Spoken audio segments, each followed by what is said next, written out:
people were just so mad. Like, if you're going to apologize, you should apologize when they asked, and then you would have had all your money that they were going to pay you.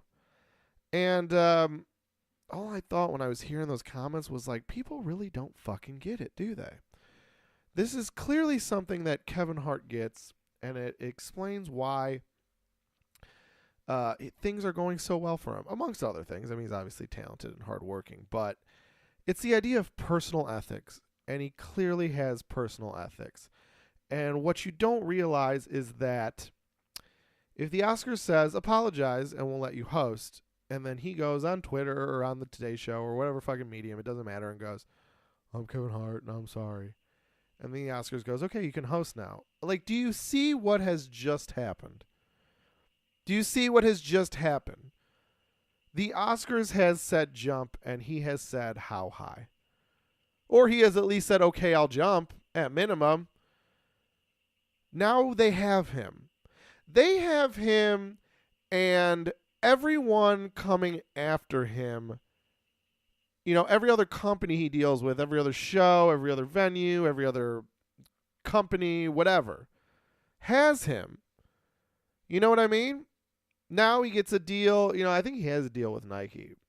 So let's just say maybe Nike now goes, hey, Kev, love working with you these last few years. Your stuff sells great. You're a great spokesman. But, you know, we're trying to kind of relate to, you know, gay and trans athletes. And we feel like those tweets that came up might be rubbing some of our customers the wrong way. So I know you already apologized, but we'd love it. We'd love to still keep doing business with you. But, you know, we think it'd be great if you apologize just one more time. I know you already did, but maybe just one more time for us. Otherwise, it might be hard for us to keep working with you. You know what I mean?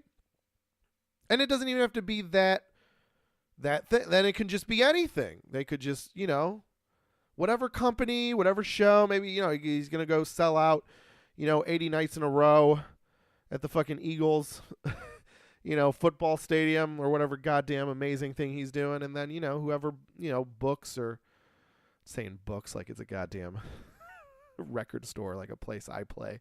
But seriously, there's got to be someone in charge of dealing with booking for those giant places. And then they go, hey, Kev, you know, last week you did A, B, and C, and that's fine. I mean, we don't care. And we love how much, you know, attendance you bring. I think we have a good partnership. We all make a lot of money, but you know, we'd rather maybe you just, you know, just, it doesn't have to be big. Just go on Twitter and just say, hey, sorry about that, guys. You know what I mean? Or they say, hey, that's even a better one. A venue goes, hey, Kev, we'd love to have you. Yeah, you bring in people. You have great shows. We sell tickets. We make concessions. You make money. We're all making money. It's great. But, you know, last time you were here, you did this material. I don't know if you're probably doing a new hour, but if you have any material about this subject, maybe you could just like, just maybe not do it here. You know, it's kind of something we prefer. We're kind of trying to, you know, maybe limit that kind of stuff. Everything else is fine. I'm sure you probably only got a couple minutes on it anyways. Just cut that out and everything else, it'll be fine, right? I mean, you apologized for the Oscars. They asked for an apology. You apologized. Everyone's asking for something. That's all we're asking for. It's not even an apology. People won't even know you cut it. They don't know what your act is. You know what I mean? You just cut it and it's cut. No one knows. You still got a whole hour. You do that. You know what I mean? Once he knew, someone asks, he does right away, straight away, no questions asked. Then he's owned for the rest of his career. He's a young man. You know, relatively speaking. Was he in his 40s? I'm just saying his career's not waning. He's hot, hotter than ever. And he's going to give up that level of control to host the Oscars? He's already famous. He's already rich. He doesn't need the Oscar money. He doesn't need the TV time. And even if so, maybe, you know, that's, you know, needing money and needing, you know, career achievements, that's no reason to defy personal ethics, but it's at least a reason to kind of reevaluate them and just see what you're willing to give and what compromises you're willing to make. But he's not willing to compromise on those two things. You know, he doesn't need either of those things. So even less of a reason to, you should really always hold dear your personal ethics, but, you know, sometimes we're in more of a position to hold true to those than other times. We should always hold them tight, but every once in a while, I think we all are realists and realize they sometimes need give. But Kevin Hart doesn't need to give. And once he gives give, it's gone forever. And he knows that. So to me, just saying, you want me to apologize, I'm not going to apologize. That's holding strong to your personal ethics. And that's all he really needed to do. And I would have still thought, pretty cool. Pretty cool that he didn't. It's not about apologizing. It's not whether those tweets were offensive. It's not about caring about people, whether they gay, straight, or otherwise. That's not what I would be proud of him for not apologizing for. I'd be proud of him for not apologizing because Alex pretty much said, you have to apologize. And he said, I don't have to do anything. And if you want to take that away from me, the show, that's fine, but you can't make me do anything. And so him not apologizing when they asked, mwah, big fan.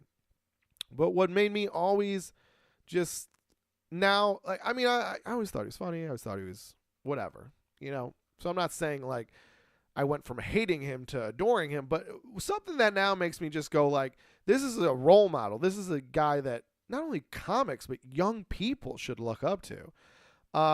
Something that made me think that about Kevin Hart, something that made me go like, this is the motherfucker of the minute, and he's not getting the respect he deserves for it, is the fact that he then apologized. He lost it and then apologized. And people are like, what are you doing? Get up on money. I'll always be unsuccessful and unhappy because I don't even see why you would do that. You gave up the money and then did the thing. You do the thing when they ask you, you have the money. I'll never have money. I'm fucking stupid. Yeah, you're stupid because you don't realize what he did was he apologized on his own because he was pretty much saying like, yeah, I'm sorry. I feel bad about it. But that's why I'm going to apologize. I'm going to apologize for me. I'm going to apologize because I want to apologize, because I want people to know that I am sorry, that I genuinely feel bad, that it was a mistake I made some years ago and I'd like to move forward. I want to control the narrative of my own feelings and my own empathy. I'm not going to do it because you tell me to. I will do nothing that you tell me to do. But I will do exactly what I want. And that doesn't mean being a dick. That means being empathetic and understanding and a redeemable, apologetic person. That's what I want to be. But I want to be it when I want to be it, how I want to be it, and if I want to be it, not because you tell me to.